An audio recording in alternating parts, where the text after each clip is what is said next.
The early 2000s was a great time for gaming. We saw a lot of great games come out, and it was the start of many franchises that still exist today. And for me personally, it's when I began my gaming hobby as a kid growing up, so it was very special. The early 2000s were awesome for me specifically because of both gaming and growing up a Star Wars fan. And those two things eventually combined in 2004 and 2005 when the Star Wars Battlefront franchise started in the midst of the prequel trilogy. When I talk about Star Wars on the channel, I am always referring to the elements of the franchise that make it cool. Lightsabers, the Force, the Jedi, the Sith, the ships, and other lore elements that have made Star Wars one of the greatest franchises in the entertainment industry. But actually, there's one element that I don't think gets as much credit, and it's the big battles that the movies and even the shows nowadays are centered around. Sure, we care mostly about the main plot and the main characters and the cool-looking ships and vehicles, but the grand scale of the battles which pit one army against the other is also really cool. As cool as it is to be a Jedi and swing around with a lightsaber, it's actually pretty cool to just be a stormtrooper or a clone trooper in the thick of it fighting in a major battle such as Endor, Hoth, and Geonosis. Also, who wouldn't want a dogfight in space in an X-Wing or a TIE fighter among Star Destroyers up above a planet's atmosphere? We got to experience this cool side of Star Wars almost 20 years ago thanks to LucasArts and Pandemic Studios. I'm feeling a bit nostalgic today, so let's take a look back at one of my favorite gaming franchises over the years. Let's reflect on the good stuff, and also take a look at what soured the franchise once EA got a hold of it. This is Star Wars Battlefront.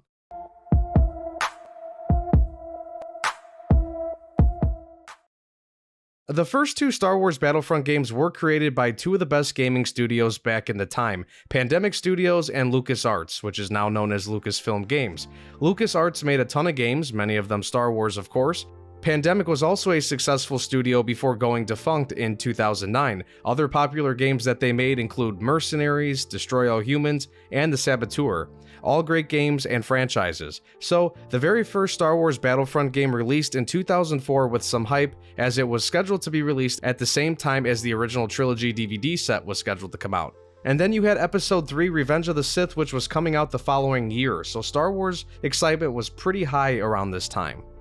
Now the game was relatively simple. There were 3 game modes to choose from: a campaign, galactic conquest, and instant action, which was a variety of game modes. The campaign was a very simple story that took you through the events of the first 5 movies essentially. You got to play through some battles as each of the 4 factions: the clones, the separatists, the Empire, and the rebels. Galactic Conquest was the most intricate game mode. It was kind of a strategy game mode where you pick one army and fight to take control of planets and dominate the galaxy. It's a turn-based mode, so your opponent will also be making strategic moves as well. Once you capture a planet, you are allowed to use its bonus. Instant action is the mode that I played most. You were able to jump right into the battles of your choice. There were many maps and battles to choose from, and most of them would allow you to pick which era of factions to fight with. So it was possible for clones and battle droids to fight in some battles that took place during the original trilogy. Heroes and villains would also run around the battlefield with you as well, so you got to see the likes of Luke Skywalker, Darth Vader, Mace Windu, and even Count Dooku. This game is the true definition of a fun Star Wars game. The game did not focus on leveling up and grinding for cool things like you see in a lot of games today. You simply got to throw yourself in the battle and immerse yourself into a Star Wars war zone. The entire soundtrack was music from the movies, and supposedly around 1,200 different sound effects and elements were taken from Star Wars reference material. Some of those elements were actually recorded during a 2-day visit at the Skywalker Ranch. Legendary Star Wars actors also lended their voices for the game: Tamora Morrison, Tom Kane, and Nick Jameson. Battlefront 2 released the following year, and it was fundamentally similar to the first game. Some new gameplay mechanics were added. For example, you could play as the heroes and villains this time around. And then my favorite mode in instant action was heroes versus villains. You'd pick a side and battle it out with nothing but heroes on Tatooine, with of course the awesome soundtrack playing in the background the entire time. You still pick between the classes of each faction. Each faction had unique units. You could select a droideka if you play as the Separatists. You could also be a Wookiee or a Bothan spy if you were playing as the Rebels.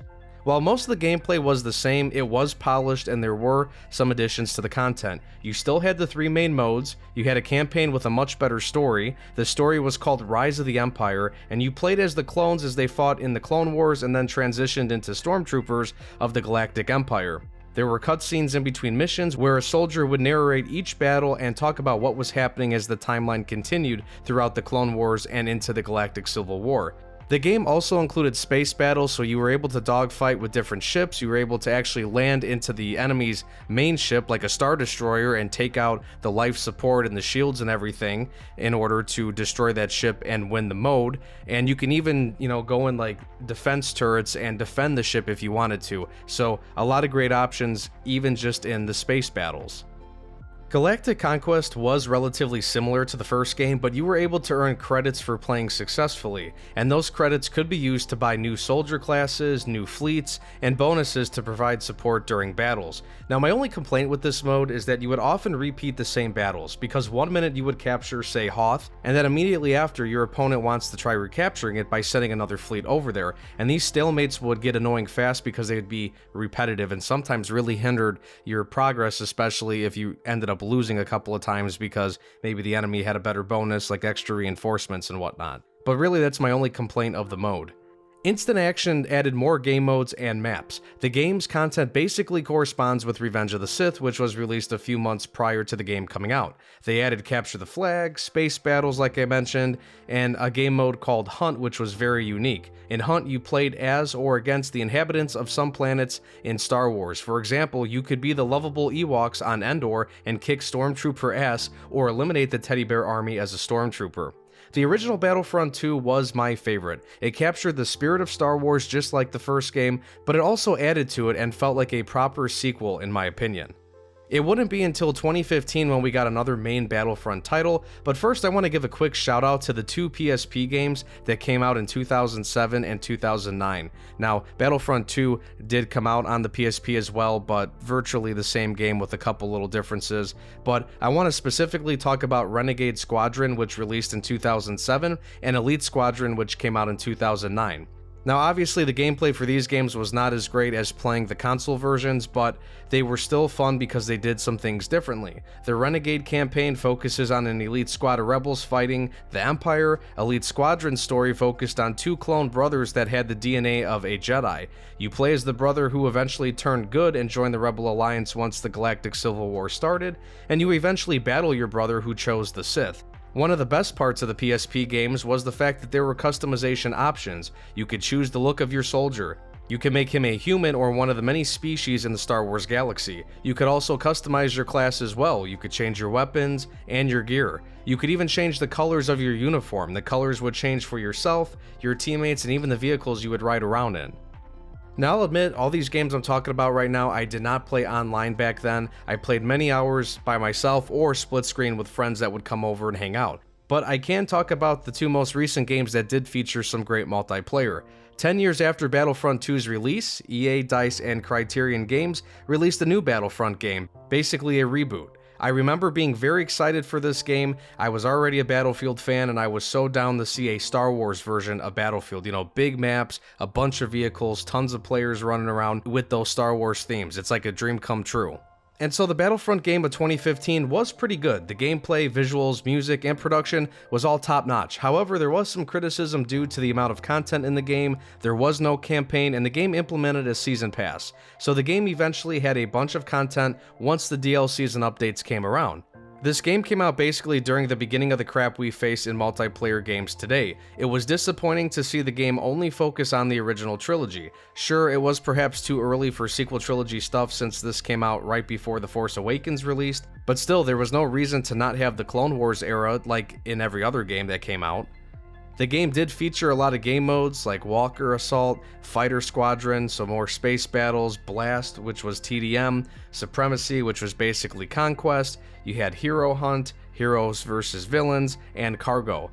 Overall, it was nice to play a modern-day Star Wars multiplayer shooter that focused on big battles. We never really got many of those other than these Battlefront games, but now, in this era when multiplayer is obviously so big, it was cool to get.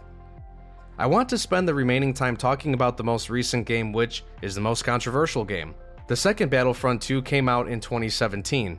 Now, this game did a better job in the content department, the game featured a campaign, and in my opinion, the story was cool and an underrated part of the game in my opinion. You play as Iden Versio, who serves the Empire. She gets captured by the Rebel Alliance after the Battle of Endor, and it's a cool story that centers around Operation Cinder, which was Palpatine's plan for the Empire should he die. The Empire was literally burning and destroying major cities on planets that would not support the Empire. Basically, Palpatine's revenge. Because of this, Iden joins the Rebel Alliance and goes against her father, who is an admiral in the Empire. The game did a much better job in the content department compared to the 2015 game, like I said earlier. There was content featured from all three trilogies, and new content was added over time, again due to the releases of the Solo movie, The Last Jedi, The Rise of Skywalker. All these movies came out during the game's lifespan, and they did a good job of adding more cosmetics, maps, and things like that. And just like the game that came before it, great visuals, great gameplay, everything was smooth, there were many heroes, ships, vehicles, weapons, gadgets, abilities. It was all pretty cool. However, corporate greed would trump all the fun in this game in the beginning of its lifespan. The game had major issues with microtransactions. See, this game came out during the loot box era, if you remember that dreadful time. Gamers and the gaming press criticized EA for putting a loot box mechanic into the game, and this was discovered, during like the beta early access period. The game wasn't fully out yet, and all this stuff came to light. Gamers could spend real money to receive numerous in-game items that would give them gameplay advantages, and the developers eventually adjusted the amount of in-game items a player could receive while playing through the game. Now here's the biggest slap in the face gamers and Star Wars fans had to deal with.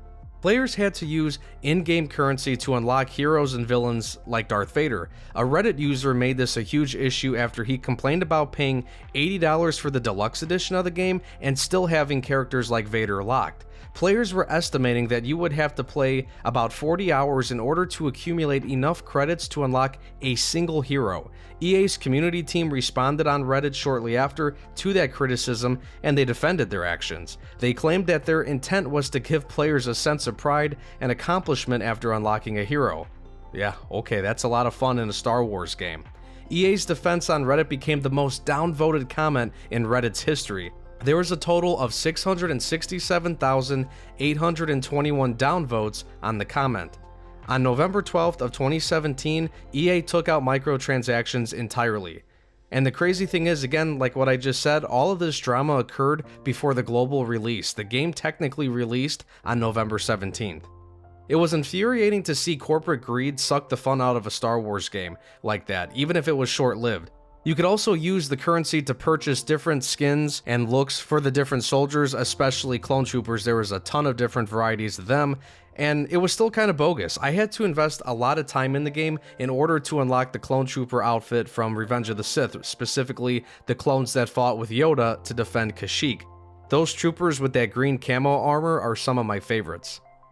Now here's the final, in my opinion, slap in the face. Despite EA adding new maps, cosmetics, and other things and updates to go along with the movies that came out, and even the final season of Clone Wars, the company announced on April 29th of 2020 that they were stopping the live service for the game. Now this was just a few months prior to the final season of Clone Wars coming out. Now EA did technically add a few new Clone Wars cosmetics for characters like Anakin and Obi-Wan, but you would think they would have added more Clone Wars stuff, maybe more battles and planets, or adding characters like Ahsoka and Captain Rex. Nope, why would we get something cool like that? I still play this game occasionally for fun with friends, but the overall opinion of this game by the community was soured from the beginning, and I don't think it ever truly recovered because of the corporate greed by EA at the beginning. Well, Battlefront was, and in a way still is, a good franchise. I still prefer the first two games from way back in the day because they just focused on fun gameplay with all the cool themes and content from the most memorable moments in Star Wars. The newer games do offer that Battlefield-esque experience. Like I said, it was very cool to play through the franchise's iconic battles with a ton of other people. It was nice to play with smooth controls and visually appealing graphics. It just sucks that season passes, microtransactions, and grinding mechanics became the main focus in the modern games. Despite my disappointment with the modern games, I will always cherish the original Battlefront games that came out in 2004 and 2005.